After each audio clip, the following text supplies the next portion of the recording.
Hi friends, ಎಲ್ರಿಗೂ ನಮಸ್ಕಾರ. ಅನು ಕಿಚನ್ಸ್ಗೆ ಸ್ವಾಗತ. ಇವತ್ತು ನಾವು ನಿಮಗೆ ಸಿಂಪಲ್ ಆಗಿ ಶ್ರೀಕೃಷ್ಣ ಪರಮಾತ್ಮಂಗೆ ತುಂಬಾ ಇಷ್ಟವಾದ ಸಿಹಿ ಅವಲಕ್ಕಿ ಮಾಡೋದು ಹೇಗೆ ಅಂತ ತೋರಿಸ್ಬೇಕು ಅಂತ ಅನ್ಕೊಂಡಿದೀವಿ. ಕೃಷ್ಣಂಗ್ ಮಾತ್ರ ಅಲ್ಲ, ಯಾವುದೇ ದೇವ್ರ ಪೂಜೆಗೆ ಬೇಕಾದ್ರೂ ಇದನ್ನ ನೈವೇದ್ಯದ ತರ ಮಾಡಿ ಆಮೇಲೆ ಪ್ರಸಾದದ ತರ ಸ್ವೀಕರಿಸಬಹುದು.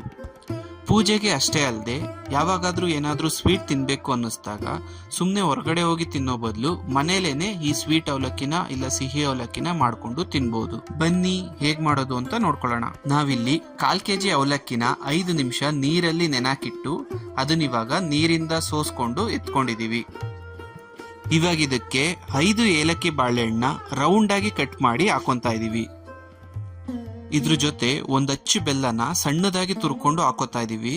ಸಿಹಿ ಅವಲಕ್ಕಿಗೆ ಸಕ್ಕರೆ ಹಾಕೊಂಡ್ರೆ ಚೆನ್ನಾಗಿರಲ್ಲ, ಅದಕ್ಕೋಸ್ಕರ ಬೆಲ್ಲನ ಹಾಕೋತಾ ಇದೀವಿ. ಜೊತೆಗೆ 5 ಸ್ಪೂನ್ ಕಾಯಿ ತುರಿನ ಹಾಕೋತಾ ಇದೀವಿ. ಅದ್ರ ಜೊತೆಗೆ ರುಚಿಗೆ ಅಂತ 1/4 ಸ್ಪೂನ್ ಏಲಕ್ಕಿ ಪುಡಿನ ಹಾಕೋತಾ ಇದೀವಿ. ಇಷ್ಟೇ ಮೇನ್ ಇಂಗ್ರೀಡಿಯೆಂಟ್ಸ್ ಈ ಅವಲಕ್ಕಿಗೆ ನಾವು ಹಾಕೊಳ್ತಾ ಇರೋದು. ಇದನ್ನೆಲ್ಲ ಹಾಕೊಂಡು ಇವಾಗ ಚೆನ್ನಾಗಿ ಮಿಕ್ಸ್ ಮಾಡ್ಕೊಂತಾ ಬನ್ನಿ. ಬೆಲ್ಲದ ಸ್ವೀಟ್ನೆಸ್ ಅವಲಕ್ಕಿ ಪೂರ್ತಿ ಮಿಕ್ಸ್ ಆಗ್ಬೇಕು, ಅಲ್ಲಿವರೆಗೂ ಚೆನ್ನಾಗಿ ಮಿಕ್ಸ್ ಮಾಡ್ಕೊಳ್ಳಿ. ಅವಲಕ್ಕಿ, ಬೆಲ್ಲ, ಕಾಯಿ ತುರಿ, ಬಾಳೆಹಣ್ಣು ಎಲ್ಲಾನು.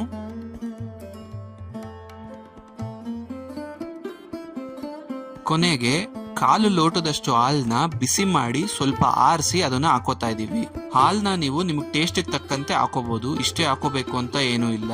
ಇವಾಗ ಇದನ್ನ ಚೆನ್ನಾಗಿ ಫುಲ್ಲು ಮಿಕ್ಸ್ ಮಾಡ್ಕೊಳ್ಳಿ. ನಾವಿಲ್ಲಿ ಏಲಕ್ಕಿ ಬಾಳೆಹಣ್ಣ ಬಳಸಿದೀವಿ ಅಂತ ಹೇಳಿ ನೀವು ಏಲಕ್ಕಿ ಬಾಳೆಹಣ್ಣೆ ಹಾಕೋಬೇಕು ಅಂತ ಏನೂ ಇಲ್ಲ. ನಿಮಗೆ ಪಚ್ಚ ಬಾಳೆಹಣ್ಣು ಸಿಕ್ಕಿದ್ರೆ ಪಚ್ಚ ಬಾಳೆಹಣ್ಣೆ ಹಾಕೊಳ್ಳಿ. ಪಚ್ಚ ಬಾಳೆಹಣ್ಣು ಹಾಕೊಂಡ್ರೆ ಇನ್ನೂ ಟೇಸ್ಟ್ ಚೆನ್ನಾಗಿರುತ್ತೆ. ನೋಡಿದ್ರಲ್ಲ ಎಷ್ಟು ಸಿಂಪಲ್ ಆಗಿ ಸಿಹಿ ಅವಲಕ್ಕಿನ ರೆಡಿ ಮಾಡ್ಕೊಂಡ್ವಿ ಅಂತ. ಇದೇ ತರ ಸಿಹಿ ಅವಲಕ್ಕಿ ನೀವು ರೆಡಿ ಮಾಡ್ಕೊಳ್ಳಿ.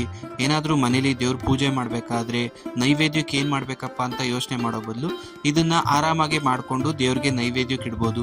ಇಲ್ಲ ನಿಮ್ಗೆ ಯಾವಾಗಾದ್ರೂ ಬೇಕು ಅಂದಾಗ ತಿನ್ಕೊಳ್ಳೋದು ಕೂಡ ಮಾಡ್ಕೋಬಹುದು.